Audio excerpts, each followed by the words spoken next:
Survivor's ready. Go! Travis spoken.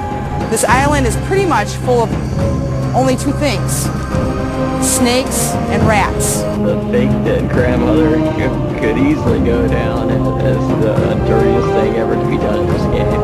I am the king, and I am back. But I've got the $1 million check written already. I mean, I'm the winner. The winner of the first Survivor competition is Rich. Direct from Hobart, it's now time for the only dedicated radio show in Australia devoted to the hit TV show Survivor, bringing you the latest news and the biggest interviews from the king of reality television.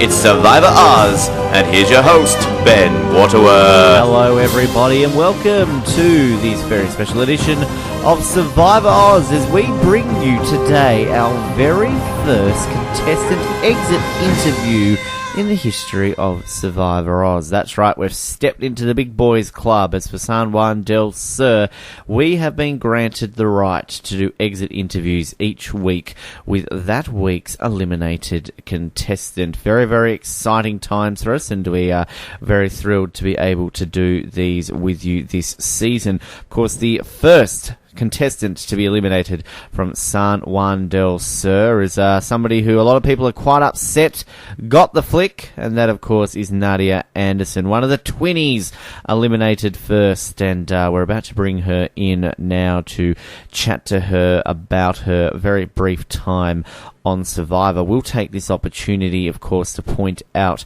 that should you wish to get a question in at any point to the eliminated contestant from Survivor each week, feel free to email it through to us, survivoroz@hotmail.com.au. Of course, you can like us on Facebook and follow us on Twitter and send in the questions that way as well. We'll generally remind you on the Monday or Tuesday to get them into us, and we'll pick the best one or two to ask that eliminated contestant, of course, time permitting as well. And also, we're going to be trying something very different and new in our exit interviews, and you will hear that for the very first time in our chat here with Nadiya. But I think it's enough time of me talking, yibber-yabbering away. I think it's a perfect opportunity to welcome right now to Survivor Oz the first eliminated contestant from Survivor San Juan Del Sur. Please welcome to the program Nadiya Anderson. Nadiya, thank you for joining us here on Survivor Oz. Thank you so much. I'm not happy to be here, but I'm happy to be here. Well, we're happy to have you here in some capacity. Obviously not. We didn't want you on first, Nadiya. We wanted you towards the end.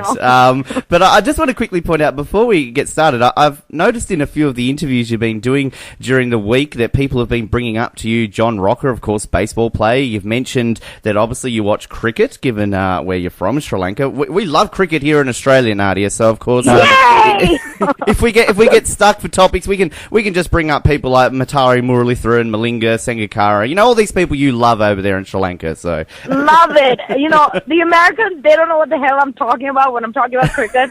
And, you know, it's refreshing. And I mean, obviously, Sri Lanka is better than Australia, so we can just put that out there right now.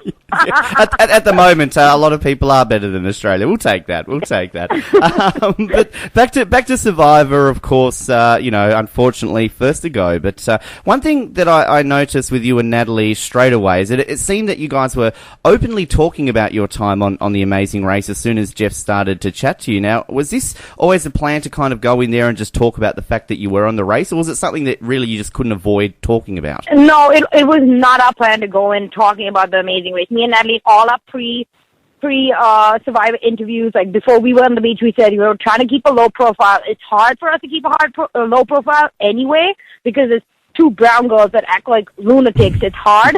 So we definitely did not want to talk about Amazing Race. We were actually introduced to the cast on day one as these girls have been on Amazing Race twice, and then the question that I answered was, based on your Amazing Race experience, why don't you evaluate your cast competition? So that's why I answered it. We actually joked around with Jeff, and we were like, what are you talking about, Jeff? That's not us. But, you know, then we would have looked like sociopaths if we kept lying and denying it.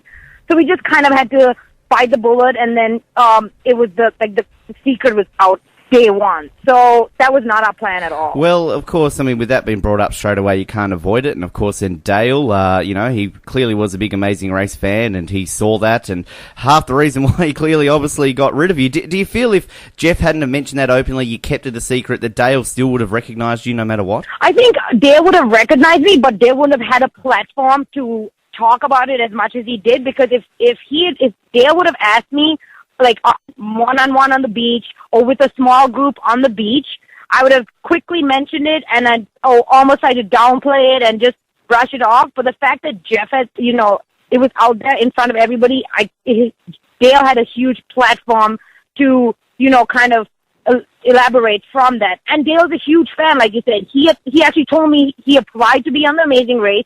So I think it was a combination of, he was being like, kind of like a hater and jealous, and at the same time, reasonably so, he was worried about, how we could play the game and a threat.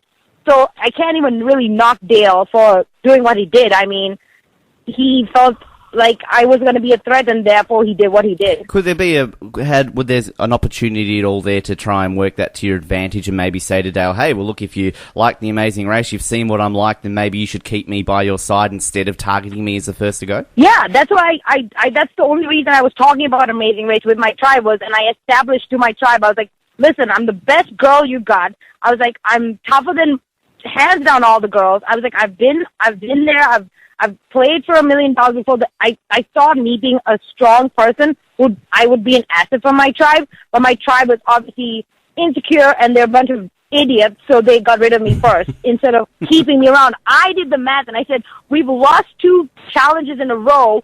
We have a friggin' weak ass tribe. I mean, think about it. Our best athlete is a 40-year-old washed up baseball player. Like, come on.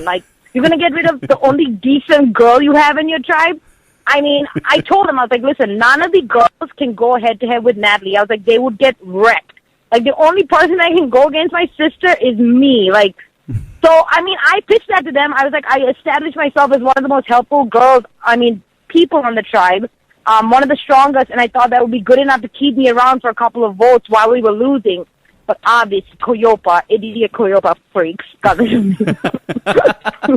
Well, yes, we're going to see how that plays out for them. I mean, the first blood versus water. Yeah, I can't wait to see Coyopa without me. I think we all kind of. I mean, of course, we would rather see you on there to see how that would be fun. But to see them fall apart, perhaps now, Nadiya, is that what we're hoping for? Yeah, that's what I was hoping for when I left. I want a Coyopa reunion at Ponderosa. I want to see every single one of my idiot tribe members to come back to Ponderosa and join me, one at a time.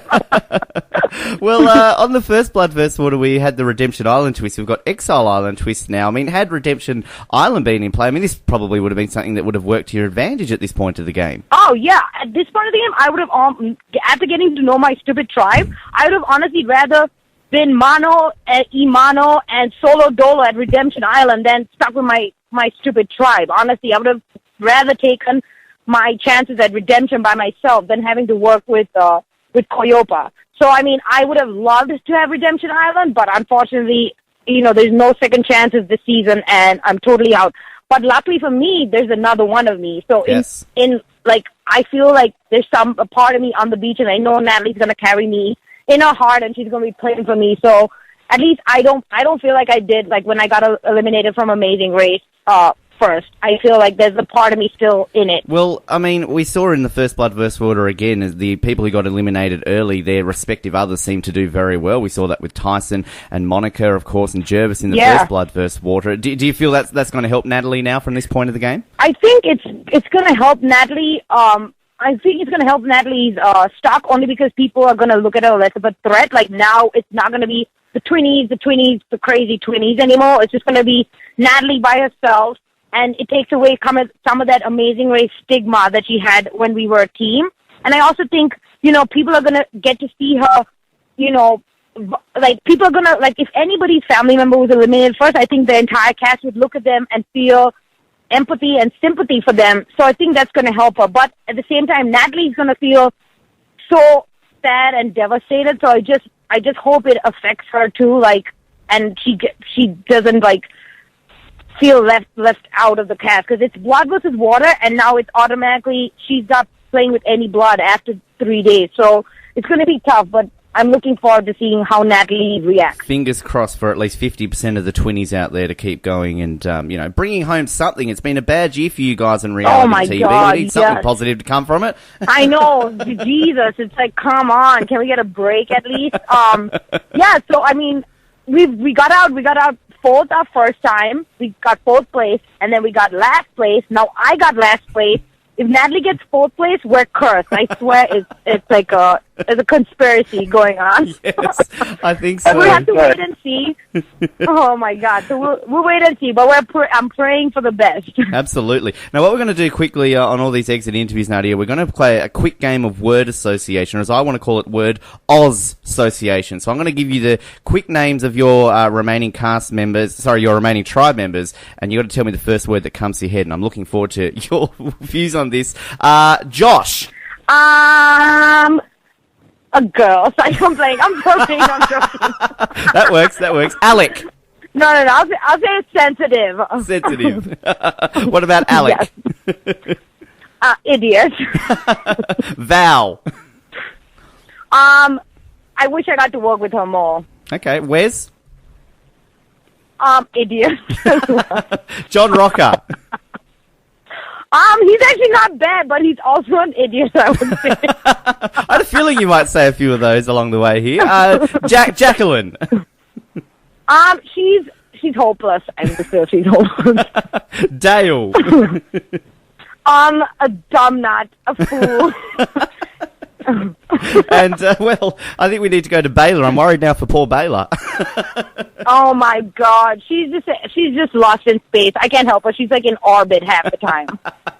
Beautiful. Well, just before I let you go, we did get a few listener questions. The one I want to quickly mention to you, Diane Ogden, who was the first boot of Africa way back in Season 3, she sent in a message saying to you, Nadiya, welcome to the first boot club. So you're in a very special club in Survivor. There's something. Oh, Lord, no.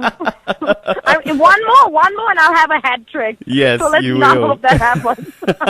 Well, Nadiya, huge pleasure to have you here on the show. Thanks so much for your time and speaking to us here in Australia. And we look forward to getting you back on the show perhaps in the future to have a longer, more in-depth chat about your time on Survivor. Yeah, thank you. And hopefully you won't be speaking to Natalie anytime soon. Fingers crossed. You're only allowed to cheer for my 20 now, okay? Yes. Come on, yes. we got to stick together, our part of the world. We will be. We will be. You know, Sri Lanka can beat Australia again. Oh, yes, exactly.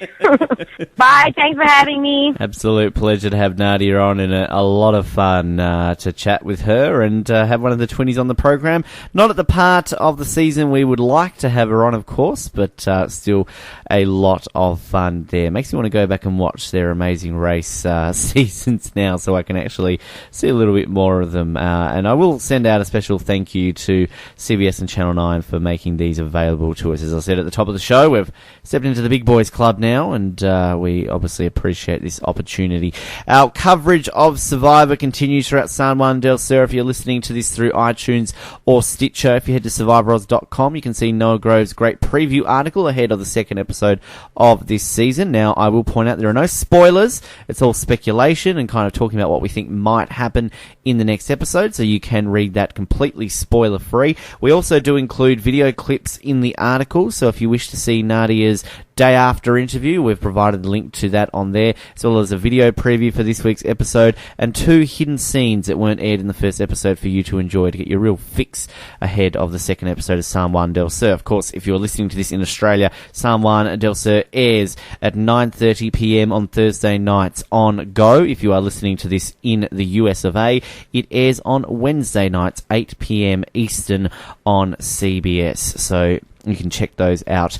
Check your local guides for more details and go along and make sure you support the show by watching the show. That's how we like to do it. We'll be back next week with another exit interview. Stay tuned to Survivor Oz, of course, though, for our episode recap with 2 former Survivor contestants. We've got the Codys on this week, John and Candice, to chat to you about this week's episode of Survivor, and the Oztopsy live after the Australian airing of Survivor, 10:30 p.m. Eastern via Spreecast. Again, we will link you all through that on social media, which you can also remember to like us on Facebook and follow us on Twitter. Subscribe to us on iTunes, rate us, leave us feedback, And if you so do wish, remember you can donate to the podcast to help us stay afloat and bring these awesome episodes to you.